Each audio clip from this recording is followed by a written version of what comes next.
high on a ridge where the air freezes inside your lungs, where every breath feels borrowed, and where one wrong decision can take your life, lies the most haunting story on Mount Everest, a story known simply as Green Boots.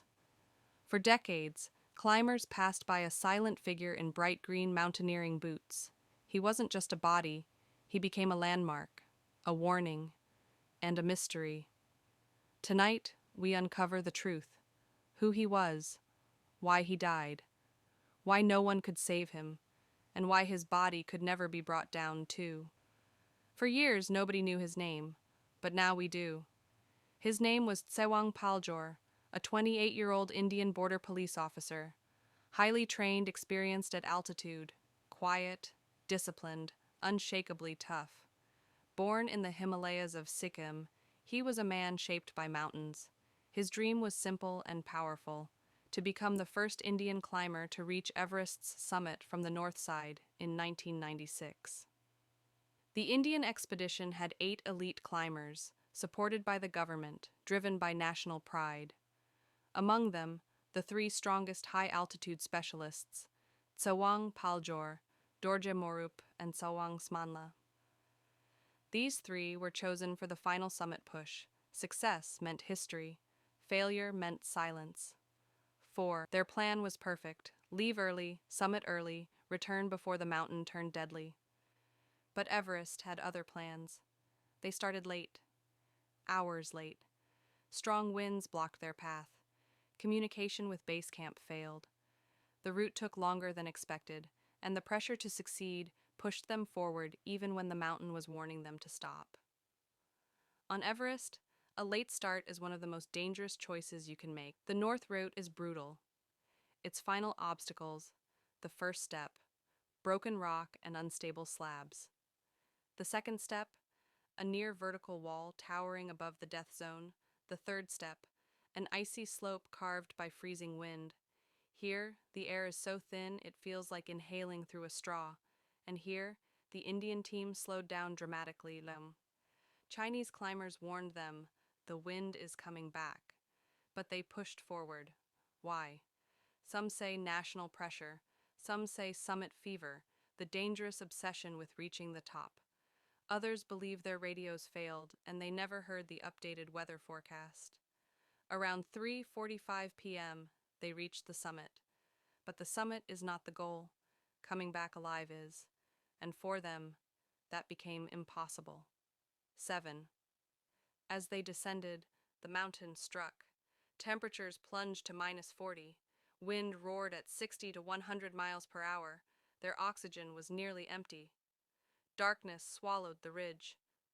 Fatigue crushed their strength after almost 18 hours of climbing. One climber slipped and fell to his death. Paljor and Morup kept going, but Everest had already chosen their fate. 2 possibilities explain what happened next. They were separated in the storm, or Paljor crawled into a small limestone cave to escape the wind.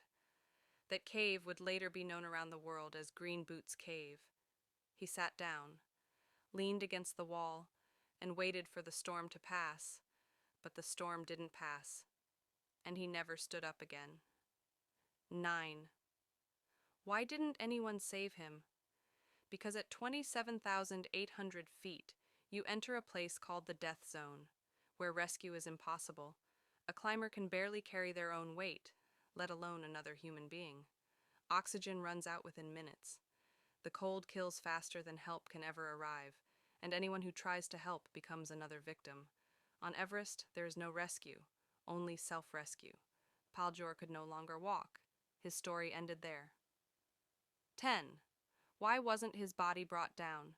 Because retrieving a body that high requires 8 to 12 strong climbers, perfect weather, massive oxygen supplies, and hours of deadly work.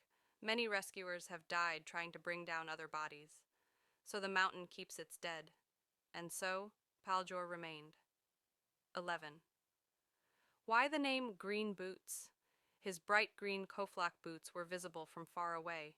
They became a landmark. Green Boots is ahead. Turn after Green Boots. Climb past Green Boots. He became part of the route, part of the warnings, part of Everest.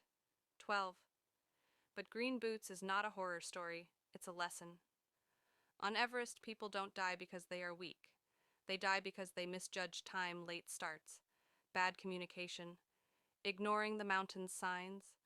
Paljor's story became a symbol of Everest's unforgiving nature.